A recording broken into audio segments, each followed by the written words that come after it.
নমস্কাৰ মৰমৰ ছাত্ৰ-ছাত্ৰীসকল মই প্ৰাঞ্জল আৰু তোমালোক আটাইকে ই-কক্সালৈ স্বাগতম ছাত্ৰ-ছাত্ৰীসকল যোৱাটো ক্লাছত আমি কি শিকিলো বাৰু আমি শিকিলো যে এটা নিৰ্দিষ্ট ব্যাসাৰ্ধৰ বৃত্ত এটা আমি কেনেদৰে অংকন কৰিম লগতে শিকিছিলো যে এটা ৰেখাত থকা এডাল ৰেখাত থকা যিকোনো এটা বিন্দুৰ ওপৰত আমি কেনেধৰণে লম্ব অংকন কৰিম নহয় জানো তাক স্কেলৰ সহায়তে স্কেল আৰু ত্ৰিকোণীৰ সহায়তে হওক বা কম্পাছৰ সহায়তে হওক স্কেল আৰু কম্পাছৰ সহায়তে হওক কেনেকৈ আঁকিব লাগে তাক শিকিছিলো আজি আমি শিকিবলৈ গৈ আছো যে এডাল ৰেখাৰ ওপৰত ৰেখাডালত নথকা এটা বিন্দুৰ পৰা কেনেধৰণে লম্ব অংকন কৰিম তাক শিকিম তাক আমি ত্ৰিকোণী আৰু স্কেলৰ সহায়ত কেনেকৈ আঁকিম হেয়া শিকিম লগতে কম্পাছৰ সহায়ত কেনেদৰে আঁকিব লাগে তাক শিকিম আৰু লগতে শিকিম আমি যে এডাল ৰেখাক আমি কেনেধৰণে সমদ্বিখণ্ডিত কৰিম মানে সমানে দুভাগত ভাগ কৰিম আহাচোন তেনেহলে ছাত্ৰ-ছাত্ৰীসকল পলম নকৰি আজিৰ ক্লাছলৈ আগবাঢ়ো ইয়াত কৈ দিছে যে এটা বহি বিন্দু মনত ৰাখিবা এটো বহি বিন্দুৰ কথা হৈছে বহি বিন্দু মানে এডাল যদি ৰেখা হয় তাৰ বাহিৰত থকা এটা বিন্দু ধৰি লোৱা এটো এটা বিন্দু এডাল ৰেখা সাপোজ এ বি এতিয়া পি বিন্দুৰ পৰা এ বিৰ ওপৰত কেনেধৰণে তোমালোকে লম্ব অংকন কৰিবা তাক আমি শিকিম আৰু প্ৰথমতে আমাক দিছে কিহৰ সহায়ত স্কেল আৰু ত্ৰিকোণীৰ সহায়ত আহাচোন তেনেহলে ছাত্ৰ-ছাত্ৰীসকল পলম নকৰি এই স্কেল আৰু ত্ৰিকোণীৰ সহায়ত আমি কেনেধৰণে অংকন কৰিম চাই লও ইয়াত মন কৰা ইয়াত আমাক দেখুৱা হৈছে এটা ত্ৰিকোণী আৰু লগতে এপাত স্কেল ইয়াত এল আছিল এডাল ৰেখা আৰু পি হৈছে এটা বহিস্থ বিন্দু অৰ্থাৎ এলত নথকা এটা বিন্দু এটা যেতিয়া আমি পিৰ পৰা এলৰ ওপৰত লম্ব অংকন কৰিব লাগে তেতিয়া আমি এই ত্ৰিকোণী পাত আমি এনে ধৰণে ৰাখি লম আৰু ৰাখি লৈ এই স্কেল পাত আমি এনে ধৰণে ধৰি ৰাখিম যাতে এটো মোটামুটি তোমাৰ কিমান হ'ব 45 ডিগ্ৰী মানত মোটামুটি থাকিব আৰু এনে ধৰণে আকাৰ পিছত এই পিৰ পৰা আমি যেতিয়া অংকন কৰি দিম এই ৰেখাডালে হৈ যাব এল ৰেখাৰ ওপৰত পি বিন্দুৰ পৰা লম্ব বুজি পালা নহয় ছাত্ৰ-ছাত্ৰীসকল ইয়াৰ পৰা তোমালোকে কি পাবা এটো তোমালোকে বঢ়াই দিব পাৰা ইয়াৰ পৰা পোৱা চিত্ৰ এনে ধৰণে পাবা যত এল এডাল ৰেখা আছিল পি বিন্দুৰ পৰা আমি এডাল ৰেখাখণ্ড অংকন কৰিলো আৰু ইয়াত নাম দিলো আমি এম পি এম কি হল এলৰ ওপৰত লম্ব হৈ পৰিল বুজি পালা নহয় ছাত্ৰ-ছাত্ৰীসকল এনেদৰে আমি অতি সহজে আমি স্কেল আৰু ত্ৰিকোণীৰ সহায়ত আমি বহিস্থ বিন্দু এটাৰ পৰা লম্ব অংকন কৰিব পাৰো আহা তেন্তে ছাত্ৰ-ছাত্ৰীসকল ইয়াক আমি কম্পাছৰ সহায়ত কেনেধৰণে আঁকিম চাও আৰু কৰিবলৈ চেষ্টা কৰো যেতিয়া আমি স্কেল আৰু কম্পাছৰ সহায়ত লম্বডাল অংকন কৰিবলৈ চেষ্টা কৰিম তেতিয়া ধৰি লোৱা এনেকুৱা ধৰণৰ হ'ব প্ৰথমতে আমি ৰেখাডাল অংকন কৰিম প্ৰথমতে মই তোমালোকক স্টেপ গিটা কৈ দিছো আৰু স্টেপ গিটা কৈ কেনে তোমালোকক কৰিও দেখুৱাম কৰি দেখুৱাৰ পিছত তোমালোকে কৰিবা আৰু হৈছে নে হোৱা নাই চাবা প্ৰথমতে আমি এল এডাল ৰেখা লৈ লম পি টো আছিল ইয়াৰ বহিস্থ বিন্দু আৰু এই পি বিন্দুটোৰ পৰা পি বিন্দু কেন্দ্ৰ কৰি আমি এটা বৃত্তচাপ আঁকিম আৰু এই বৃত্তচাপটো কি হল এই ৰেখাডালক এ আৰু বি বিন্দুত কটাকটি কৰিলে এতিয়া এ বিন্দুৰ পৰা ইয়াৰ প্ৰায় আধাতকৈ বেছি ব্যাসাৰ্ধলৈ অন্য এটা বৃত্তচাপ অংকন কৰিম এ বিন্দুৰ পৰা আৰু বিৰ পৰাও একে সমান বৃত্তচাপ লৈ এটা বৃত্তচাপ অংকন কৰিম একে সমান ব্যাসাৰ্ধলৈ এটা বৃত্তচাপ অংকন কৰিম আৰু অংকন কৰিলে এই দুই বৃত্তচাপে কোনটো বিন্দুত কাটিলে কিউ বিন্দুত কাটিলে আৰু তাৰ পিছত আমি এই পি আৰু কিউ টো সংযোগ কৰি দিলো আৰু এই পি আৰু পি কিউ হৈ যাব এলৰ ওপৰত লম্ব তেনেহলে আহা ছাত্ৰ-ছাত্ৰীসকল পলম নকৰি আমি ইয়াক প্ৰেক্টিকেলি অৰ্থাৎ ব্যৱহাৰিক ধৰণে আমি কৰিবলৈ চেষ্টা কৰো আহা আৰু তোমালোকে কম্পাছ আৰু স্কেল পেন্সিল আদি উলিয়াই লোৱা মোৰ লগত তোমালোকেও লাগি যোৱা কামত তেনেহলে আহাচোন ছাত্ৰ-ছাত্ৰীসকল পলম নকৰি আমি ইয়াক কেনে ধৰণে কৰিব পাৰো ব্যৱহাৰিক ধৰণে বা প্ৰেক্টিকেলি তাক কৰিবলৈ চেষ্টা কৰো আহা আৰু মোৰ লগত তোমালোকে পেন্সিল কম্পাছ স্কেল উলিয়াই লোৱা বহি উলিয়াই লোৱা আৰু মোৰ লগতে একেলগে কৰিবলৈ চেষ্টা কৰা আৰু এনে ধৰণৰ চিত্ৰ পাইছা নে পোৱা নাই মোক কোৱা আহা তেন্তে ছাত্ৰ-ছাত্ৰীসকল তাৰ কাৰণে আমি এখন স্লাইড লৈ ললো আৰু এই স্লাইডখনত এতিয়া আমি প্ৰথমতে লম এপাত স্কেল এয়া আহিল আমাৰ স্কেল আৰু এই স্কেল পাতেৰে আমি ধৰি লৈছো 10 সেন্টিমিটাৰৰ ৰেখা এডাল অঙ্কন কৰিম তো ইয়া আছিল 10 সেন্টিমিটাৰৰ ৰেখা এডাল অঙ্কন কৰি ললো ইয়াত নাম দিলু মই এ বি ইয়াত দিলু নাম মই এ ইয়াত নাম দিলু মই বি এতিয়া এই এ বি ৰেখাখন এতিয়া আমাক কি লাগিব কম্পাস আৰু কম্পাস লাগিলে আমি কম্পাস এডাল লৈ আনিব লাগিব আৰু কম্পাস এডাল লৈ আনি প্ৰথমতে আমি বহিস্থ বিন্দুটো চাব লাগিব বহিস্থ বিন্দুটো ধৰি ললো ইয়াত আছে বহিস্থ বিন্দুটো কি হয় সপোজ ধৰি লোৱা এম এটা বহিস্থ বিন্দু এটা এই এমৰ পৰা আমি এ বিৰ ওপৰত এডাল লম্ব অঙ্কন কৰিম তাৰ কাৰণে আমি কি কৰিম এমত কম্পাসৰ জোংটো মিলাই লম আৰু কি কৰিম এটা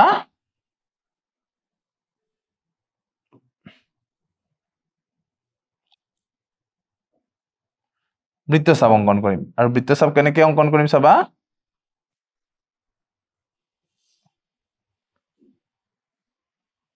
এনেকৈ এটা বৃত্তচাপ অঙ্কন কৰিলো আৰু এই বৃত্তচাপটো অঙ্কন কৰি মই এই কম্পাসটো প্ৰথমতে এই কম্পাসটো গুছাই দিম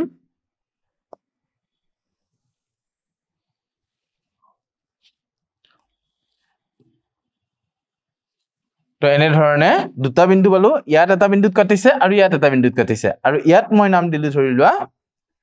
পি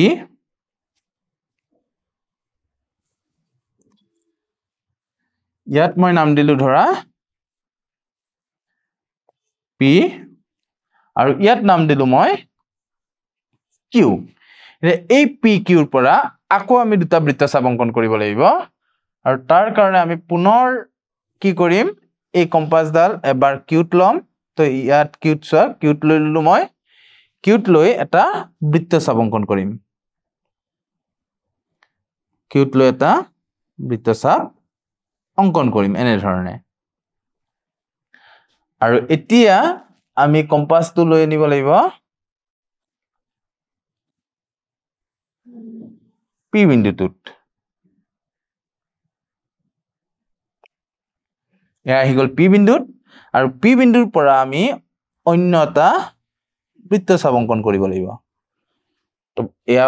মই বৃত্তচাপ অঙ্কন কৰিলো আৰু এতিয়া আমি কি কৰিম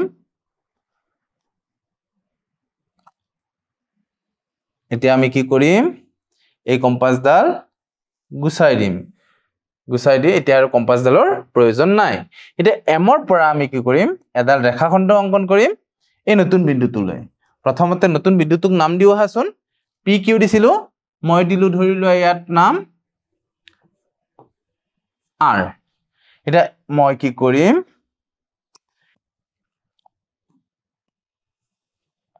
আৰৰ মাজেৰে এনে ধৰণে মই অঙ্কন কৰি কি কৰিম এই মাজত যেটো বিন্দুত কাটিছে তাত অন্য এটা নাম দিম মই ধৰি লোৱা এন তো এম এন হৈ গল এই এ বি ৰেখাৰ ওপৰত এডাল লম্ব আৰু ইয়াক আমি অঙ্কন কৰিলো স্কেল আৰু কম্পাসৰ সহায়ত তেনেহলে ছাত্ৰ-ছাত্ৰীসকল বুজি পাইছা নিশ্চয় আহাচোন তেনেহলে তাৰ পিছত আমাক কি দিছে চাও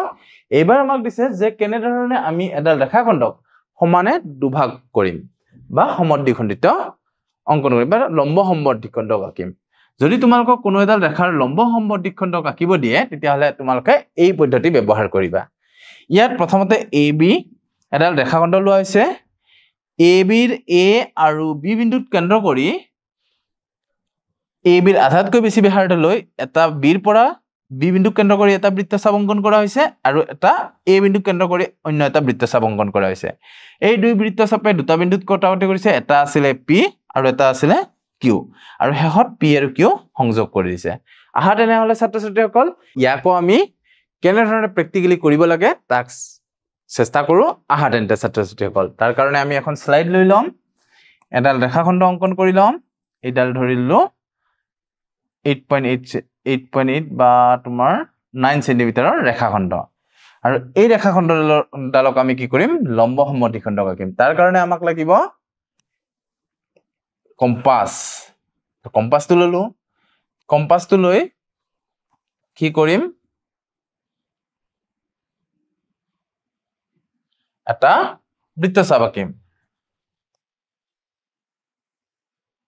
বৃত্তচাপটো মই ইমান মানৰ পৰা আৰম্ভ কৰিছো এনে ধৰণে আমি অংকন কৰিলো তেনে ধৰণে আমি কি কৰিম এবাৰ একে সমান বৃত্তচাপ লৈ এবাৰ এই বিন্দুটোত যাম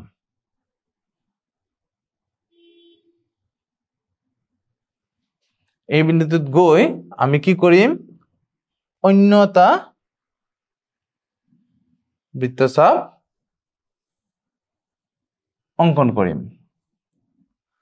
আৰু অংকন কৰি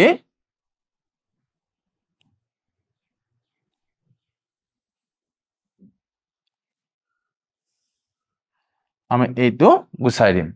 এতিয়া যদি মই ইয়াত যদি নাম দিও এ বি ৰেখাখণ্ডডালৰ নাম যদি দিও আৰু এই নতুনকে উৎপন্ন হোৱা বিন্দু দুটাৰ নাম যদি আমি সি আৰু ডি দিও তেতিয়া আমি এতিয়া শেষত কি কৰিব লাগিব এই সি আৰু ডি টো সংযোগ কৰি দিব লাগিব আৰু সি আৰু ডি টো কেনেকৈ সংযোগ কৰিম এটা ৰেখাখণ্ডৰ দ্বাৰা ইয়াত মই সি বিন্দুত লৈ লৈছো সি বিন্দুৰ পৰা ডি বিন্দুলৈ মই এডাল ৰেখাখণ্ড অংকন কৰি দিম এনে ধৰণে এতিয়া চোৱা অংকন কৰিলো ৰেখাখণ্ডডাল আৰু ৰেখাখণ্ডডাল অংকন কৰি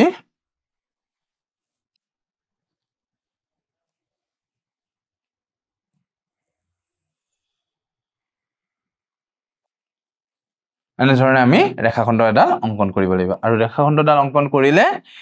এই সি ডি ডালে কি কৰিব এ বিক সমানে দুটা ভাগত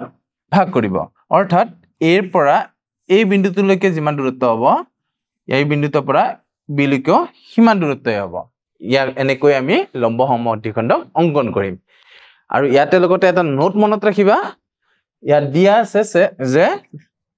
লম্ব সমদ্বিখণ্ডক ডালে ৰেখাখণ্ডডালক দুটা সমান ভাগত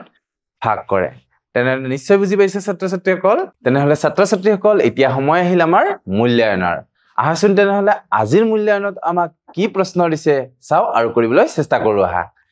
ইয়াত প্ৰথম প্ৰশ্নটোত কি দিছে চোৱাচোন ইয়াত কৈছে যে 5 সেন্টিমিটাৰ এডাল ৰেখা পি কিউৰ আৰ এটা বহিস্থ বিন্দু আৰু আৰৰ পৰা পি কিউৰ ওপৰত এম এন লম্ব অংকন কৰিবলৈ দিছে আমাক আহাচোন কেনেকৈ কৰো চাও এইটো তাৰ বাবে আমি কি কৰিব লাগিব স্কেলৰ সহায়ত প্ৰথমতে 5 সেন্টিমিটাৰৰ এডাল ৰেখা অংকন কৰিব লাগিব আৰু তাৰ বাবে আমি ল'ব লাগিব স্কেল পাত এয়া ললো আমি স্কেল আৰু লগতে আমি কি ল'ব লাগিব কম্পাসটো ল'ব লাগিব তো কম্পাসটো লৈ ললো এতিয়া আমি স্কেলৰ সহায়ত কি কৰিম 5 সেন্টিমিটাৰৰ ৰেখা এডাল অংকন কৰি লম 5 সেন্টিমিটাৰৰ ৰেখা অংকন কৰি লম তো ইয়াৰ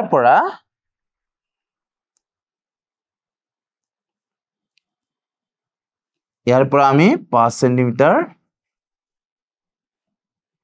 ধৰে আঁকি ললো এয়া হৈ গল আমাৰ 5 সেন্টিমিটাৰৰ এডাল ৰেখা ইয়াত আমি ৰেখাৰ চিনটো দিলো নাম দিছিল নহয় ৰেখাডালৰ নামটো দিছিলে কি পি কিউ এতিয়া আমি কি কৰিম এটা আৰ বহিস্থ বিন্দু হিচাপত লম অৰ্থাৎ বাহিৰত থকা এটা বিন্দু আৰ হিচাপে লম এই বিন্দুটোৰ নামটো কি আৰ এটা আৰৰ পৰা পি কিউৰ ওপৰত এডাল লম্ব অংকন কৰিব লাগে মানে এই বিন্দুটোৰ পৰা এটা লম্ব আঁকিব লাগে তাৰ কাৰণে আমি ল'ব লাগিব কম্পাসডাল লৈ কম্পাসৰ জুমটো আমি ক'ত লগাই লম আৰত লগাই লম তো এনে ধৰণে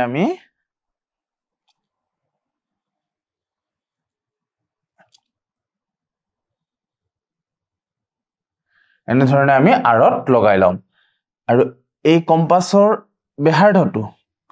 আমি অলপ কমাই লম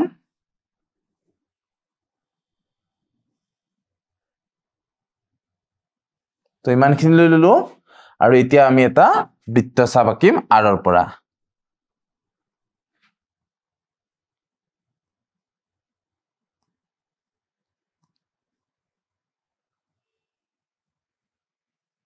এনে ধৰণে আমি এটা বৃত্তচাপ আঁকিলো আৰু বৃত্তচাপটো আঁকি আমি কি কৰিম এই যেটো বিন্দুত কাটিছে PQ তাতে আমি নাম দিম ধৰি ললো এই বিন্দুটোৰ নাম দিলো মই A আৰু এই বিন্দুটোৰ নাম দিলো মই B এতিয়া A আৰু B কেন্দ্ৰ কৰি আমি অন্য বৃত্তচাপ দুটা অঙ্কন কৰিম খালি AB ৰ আধাতকৈ বেছি ব্যাসাৰ্ধৰ হ'ব লাগিব তাৰ কাৰণে আমি কি কৰিম প্ৰথমতে কম্পাসটো ঘূৰাই ললো আৰু কোড কেন্দ্ৰ কৰিম আমি এবাৰ বিট কৰিম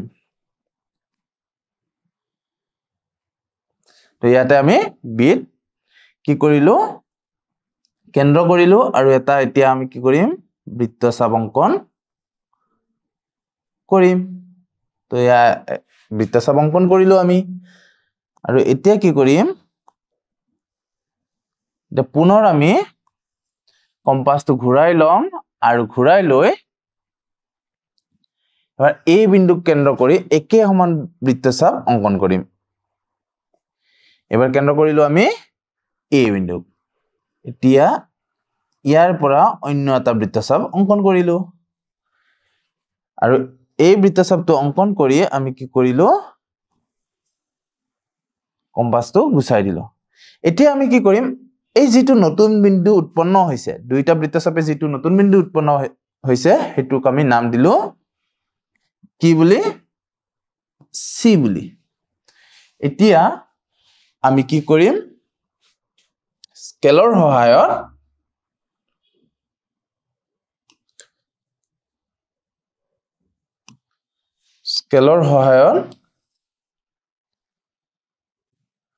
আমি R আৰু C টো যোগ কৰি দিম তো স্কেলৰ সহায়ত যোগ কৰাৰ কাৰণে আমি স্কেলডাল প্ৰথমতে ঘূৰাই ল'ব লাগিব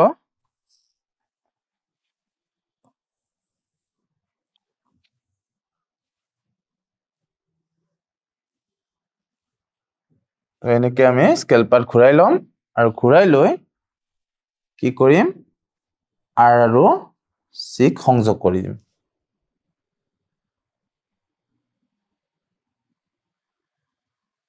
R আৰু C ক সংযোগ কৰি দিম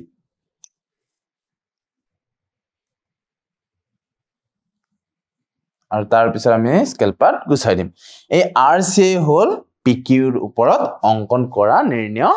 লম্ব এতিয়া ইয়াৰ যদি অঙ্কন প্ৰণালী তোমালোকে হুদা প্ৰথমৰ পৰা অন্তলৈ আমি যি ধৰণে কৰিছো প্ৰথমতে PQ ৰেখাডাল অঙ্কন কৰি লৈছো কিমান সেন্টিমিটাৰৰ 5 সেন্টিমিটাৰৰ তাৰ পিছত আমি কি কৰিছো R এটা বৈশিষ্ট্য বিন্দু লৈছো R বিন্দুৰ পৰা এটা বৃত্তচাপ অঙ্কন কৰিছো এই বৃত্তচাপে PQ ক A আৰু B বিন্দুত কটাকটি কৰিছে পুনৰ আমি A আৰু B বিন্দু কেন্দ্ৰ কৰি আধাতকৈ মানে AB ৰ আধাতকৈ বেছি ব্যাসাৰ্ধ লৈ অন্য দুটা বৃত্তচাপ অঙ্কন কৰিছো এই দুই বৃত্তচাপে অন্য এটা বিন্দু C উৎপন্ন কৰিছে আৰু অৱহাৰত আমি R আৰু C স্কেল আৰু পেন্সিলৰ সহায়ত সংযোগ কৰি দিছো আৰু সংযোগ কৰি RC PQ ৰ ওপৰত লম্ব হিচাপত অঙ্কন কৰিছো বুজি পাইছা ছাত্ৰ ছাত্ৰীসকল আহাচোন তেনেহলে তাৰ পিছৰ প্ৰশ্নটো কি দিছে আমি চাও আৰু কৰিবলৈ চেষ্টা কৰো আহা এবাৰ আমাক কৈছে যে 8 সেন্টিমিটাৰৰ এডাল ৰেখা AB লৈ তাক সমানে দুভাগ কৰিব দিছে প্ৰথমতে আমি স্কেলৰ সহায়ত আমি কি কৰিব লাগিব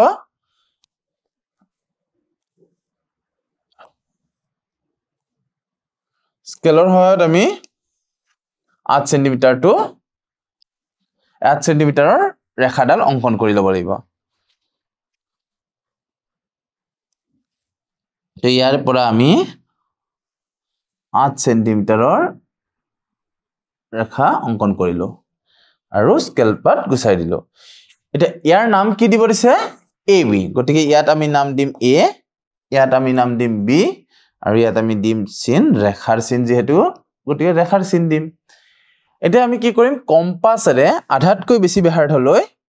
আমি দুটা বৃত্তচাপ অঙ্কন কৰিম তাৰ কাৰণে আমি ল'ব লাগিব কম্পাস ইয়া আমি ললো কম্পাস আৰু এই কম্পাসডাল লৈ আমি প্ৰথমতে এ বিন্দু কেন্দ্ৰ কৰিম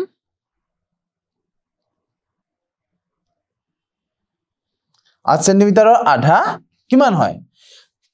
4 সেন্টিমিটাৰ হয় মই ইয়াতে কিমান লৈছো 5.8 সেন্টিমিটাৰ লৈছো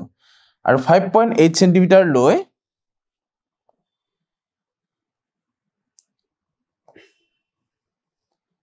5.8 সেন্টিমিটাৰ লৈ আমি কি কৰিম এটা বৃত্তচাপ অঙ্কন কৰিম এটুত আছিল 3.9 হৈ আছিল দে অকনমান আমি কি কৰিব লাগিব বঢ়াই দিব লাগিব 4.4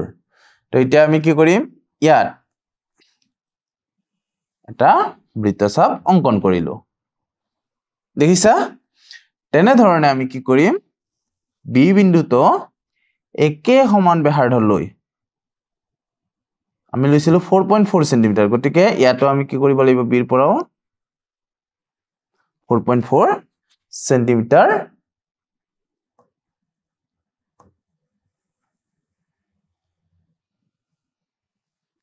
ৰৰ এটা বৃত্তচাপ অঙ্কন কৰিব লাগিব আৰু অঙ্কন কৰাৰ পিছত আমি কি কৰিম এতিয়া কম্পাসটো আঁতৰাই দিম এটা চোৱাচোন ইয়াতে দুটা বিন্দুত কটাকটি কৰিছে এটা বিন্দুক নাম দিলো আমি পি আৰু আনটো বিন্দুক নাম দিলো আমি কিউ এতিয়া কি কৰিম আমি স্কেলৰ সহায়ত এই দুই বিন্দু সংযোগ কৰি দিম অৰ্থাৎ আমি পুনৰ স্কেল পাত লম স্কেল পাত এতিয়া আমি ঘূৰাই ল'ব লাগিব ঘূৰাই লৈ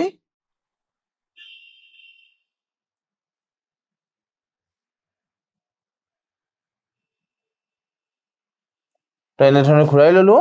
আৰু পি কিউ সংযোগ কৰি দিলো আৰু স্কেল পাত আঁতৰাই দিলো তো এই যেটো বিন্দুত কাটিছে ইয়াক যদি আমি নাম দিও সি ইয়াক যদি আমি নাম দিও সি তেন্তে এ সি যিমান দূৰ হ'ব যিমান দূৰত্বৰ হ'ব সি বিও সিমান দূৰত্বৰ হ'ব অৰ্থাৎ এ বিক পি কিউ এ সমদ্বিখণ্ডিত কৰিব সমানে দুটা ভাগত ভাগ কৰিব অৰ্থাৎ এখিনিও হ'ব 4 সেন্টিমিটাৰ আৰু এখিনিও কিমান হ'ব 4 সেন্টিমিটাৰ আৰু গোটেইখিনি মিলি কিনে কিমান আছিল আমাৰ 8 সেন্টিমিটাৰ আছিল বুজি পাইছা ছাত্ৰ ছাত্ৰীসকল তেনেহলে আজিৰ ভিডিওটো আমি ইমানতে শেষ কৰিছো অহাবাৰ পুনৰ এটি নতুন ভিডিওৰ সৈতে পুনৰ লগ হ'ম তেতিয়ালৈ তোমালোক আটাই ভালকৈ পঢ়ি থাকিবা তোমালোক আটাইকে মোৰ ফালৰ পৰা ধন্যবাদ